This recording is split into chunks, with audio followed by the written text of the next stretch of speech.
Dans un monde où tant cherchent désespérément l'amour, nombreux sont ceux qui oublient que l'amour véritable naît du cœur, de la sincérité et de la foi.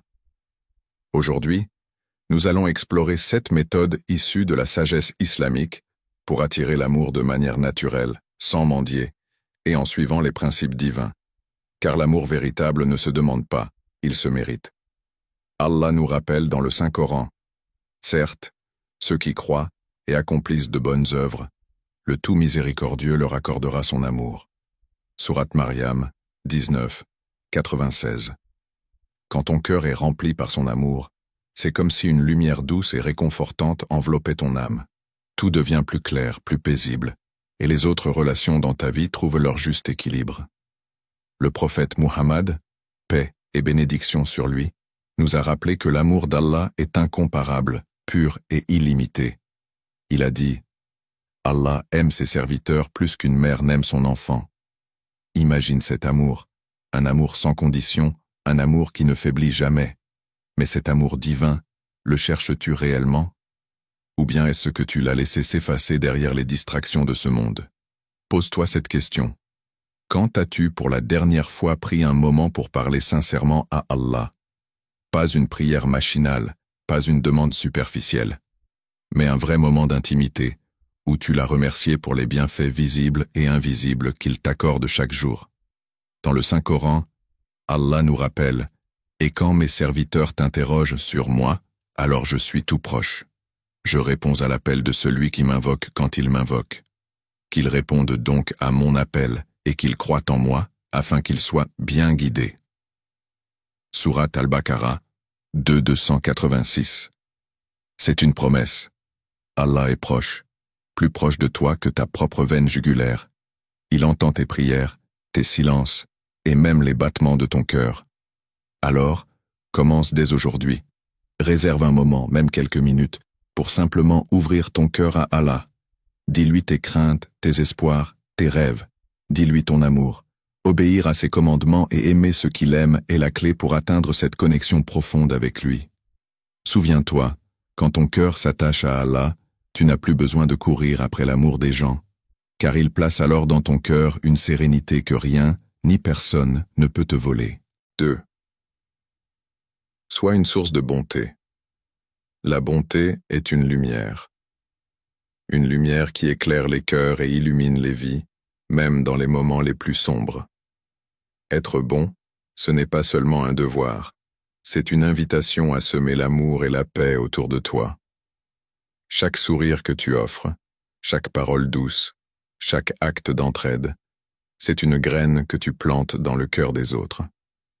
Ces graines, un jour, porteront des fruits que tu ne peux même pas imaginer. Dans le Coran, Allah nous enseigne cette vérité profonde. Et agissez avec bonté envers les autres comme Allah a agi avec bonté envers vous. Sourate Al-Qasas, 28, 77. Pense-y, Allah t'a comblé de ses bienfaits, parfois même sans que tu ne les demandes. Alors, pourquoi ne pas transmettre cette bonté aux autres? La bonté, ce n'est pas toujours grandiose. Parfois, c'est juste écouter quelqu'un avec attention, offrir un repas à un voisin dans le besoin, ou même pardonner une offense. Ce sont ces petits gestes qui construisent une vie pleine de sens. Regarde l'exemple parfait du prophète Muhammad, paix et bénédiction sur lui. Il était un modèle de douceur et de compassion, même envers ceux qui le méprisaient. Un jour, une vieille femme, connue pour son hostilité envers lui, tomba gravement malade. Malgré ses insultes et ses attaques répétées, le prophète alla lui rendre visite. Avec tendresse, il s'occupa d'elle, lui apportant réconfort et soin. Touchée par cette gentillesse désintéressée, son cœur changea. Elle réalisa que cet homme, qu'elle avait tant méprisé, incarnait la véritable bonté. Ce fut le début de sa foi. La bonté a ce pouvoir de transformer les cœurs, même les plus durs. Alors, sois une source de bonté, non pas pour être applaudi ou reconnu, mais parce que c'est ce que ton cœur appelle à faire. Comme le disait le prophète, le sourire que tu offres à ton frère est une aumône. Rappelle-toi, chaque acte de bonté est noté par Allah. Même le plus petit geste compte. Et le plus beau dans tout cela? En agissant avec bonté, tu te rapproches de ton Créateur et tu participes à rendre ce monde meilleur. Troisième, fais preuve de patience et de confiance en Allah. L'amour véritable et les grandes bénédictions ne se trouvent pas dans la précipitation. Ils demandent du temps, de l'effort, et surtout, de la patience. La patience, c'est cette force silencieuse qui te permet de rester ferme, même lorsque les vents de la vie te bousculent. C'est la confiance profonde qu'Allah ne te délaissera jamais, même lorsque tout semble incertain. Dans le Saint-Coran, Allah nous réconforte. Et faites preuve de patience. Certes, Allah est avec ceux qui sont patients. Sourate Al-Baqarah, 253. Être patient, ce n'est pas seulement attendre que les choses s'arrangent. C'est avoir une foi inébranlable en Allah, même lorsque les réponses qu'on nous tardent à arriver. C'est se rappeler que chaque épreuve, chaque retard, est une opportunité pour ton cœur de grandir, pour ta foi de se renforcer. L'histoire du prophète Youssouf, Joseph, paix sur lui, est un rappel puissant de ce qu'est la patience. Jeté dans un puits par ses propres frères, vendu comme esclave, emprisonné pour un crime qu'il n'avait pas commis, il aurait pu perdre espoir. Mais il ne l'a jamais fait. Son cœur est resté attaché à Allah, et sa confiance n'a jamais vacillé. Et vois comment Allah l'a élevé. D'un jeune homme trahi, il est devenu un leader respecté et aimé, une source de lumière pour ceux qui l'entouraient. Alors demande-toi, es-tu prêt à patienter pour ce que tu mérites vraiment, plutôt que de courir après ce qui est éphémère? Trop souvent, nous cherchons des réponses rapides, des solutions immédiates. Mais ce qui est précieux prend du temps à se construire. Tout comme une graine ne devient pas un arbre en un jour, ton chemin vers la réussite et la paix intérieure demandent des étapes, et parfois, des épreuves. Le prophète Muhammad, paix et bénédiction sur lui, a dit « Quelle merveilleuse affaire est celle du croyant. Tout ce qui lui arrive est un bien pour lui. S'il lui arrive un bonheur, il remercie Allah, et c'est un bien pour lui. S'il lui arrive une difficulté, il patiente et c'est un bien pour lui. Alors, fais preuve de patience. Mette ta confiance en Allah, car il connaît ce que ton cœur désire, et il t'accordera ce qu'il y a de meilleur pour toi, au bon moment. 4. Cultive la sincérité dans tes intentions. Tout commence dans le cœur. C'est là que naissent tes intentions, ces moteurs invisibles qui guident tes paroles et tes actions. Lorsque ton intention est pure, Allah bénit ce que tu entreprends. Mais quand elle est teintée d'égoïsme ou de superficialité, même le plus bel effort perd sa valeur. La sincérité, c'est le fondement de tout ce que tu fais, notamment dans ta quête d'amour. Le prophète Muhammad, paix et bénédiction sur lui, a enseigné.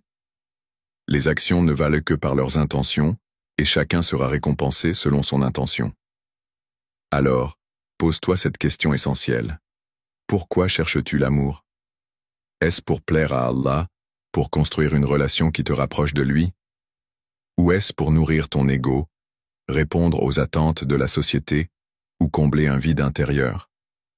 Ces questions peuvent être inconfortables, mais elles sont nécessaires pour aligner ton cœur sur ce qui compte vraiment. Allah dit dans le Coran, « Certes, Allah aime ceux qui agissent avec droiture. » Sourate At-Tawbah, 9.4. La droiture commence par la sincérité. Si tu cherches l'amour pour de bonnes raisons, pour bâtir une union bénie, pour grandir ensemble dans la foi, pour cultiver des valeurs qui plaisent à Allah, alors il t'ouvrira les portes. Mais si tes intentions sont dirigées par l'apparence ou des désirs éphémères, réfléchis-y. Est-ce vraiment ce qui te rapprochera de la sérénité et de la bénédiction divine? Regarde autour de toi. Les relations les plus solides et les plus belles sont celles construites sur une base sincère. Ce ne sont pas celles où l'on cherche à impressionner ou à obtenir, mais celles où l'on donne, où l'on bâtit, où l'on s'élève mutuellement dans la vérité et la foi. L'amour n'est pas une chasse, c'est un jardin. Et pour que ce jardin prospère, il faut des intentions pures, comme une terre fertile prête à accueillir des graines. Alors, prends un moment pour examiner ton cœur. Fais de la sincérité ta boussole, et Allah guidera tes pas. Souviens-toi, l'intention pure attire les bénédictions d'Allah. Et là où Allah bénit, il ne peut y avoir que lumière et paix. 5. Prends soin de toi et de ton environnement. Ton corps, ton esprit et même l'environnement qui t'entoure sont des bénédictions précieuses qu'Allah t'a confiées. Prendre soin d'eux n'est pas seulement une responsabilité, c'est aussi une forme d'adoration. Cela montre de la gratitude envers celui qui t'a créé. Le prophète Muhammad, paix et bénédiction sur lui, a dit à un compagnon qui négligeait son apparence, « Allah aime voir les traces de ses bénédictions sur son serviteur. » Imagine cela. Ton corps, ce temple qui te porte chaque jour, est un don sacré. En prendre soin, c'est honorer ce cadeau. Mais qu'est-ce que cela signifie? Ce n'est pas seulement bien manger, bien dormir ou faire de l'exercice.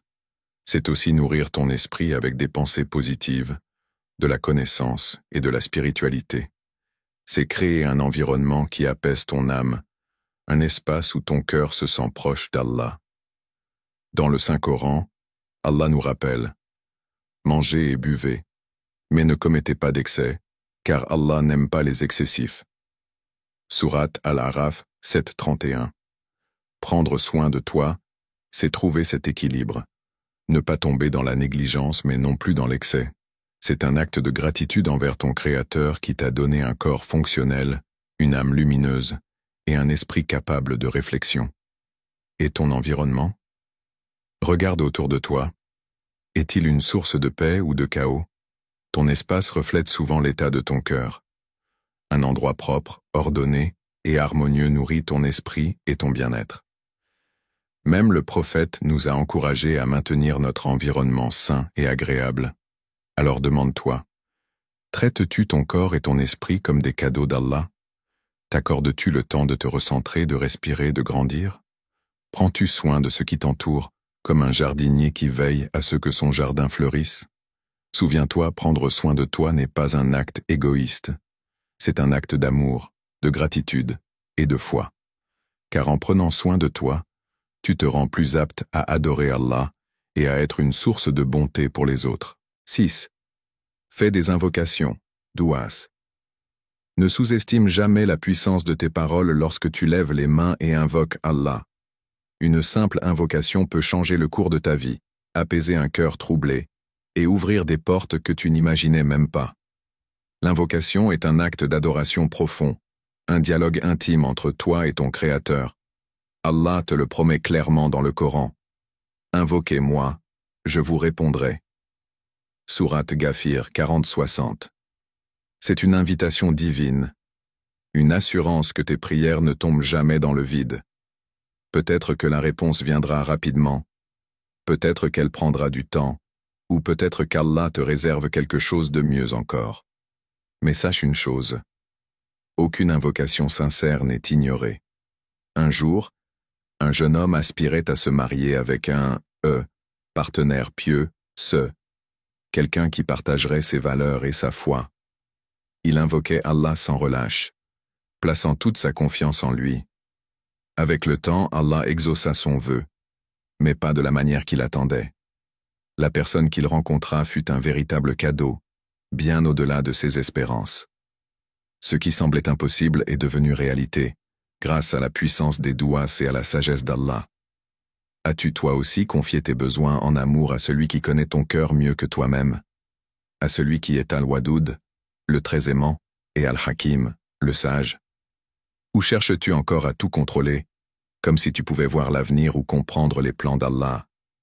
Le prophète Muhammad, paix et bénédiction sur lui, a dit « Ton Seigneur est pudique et généreux.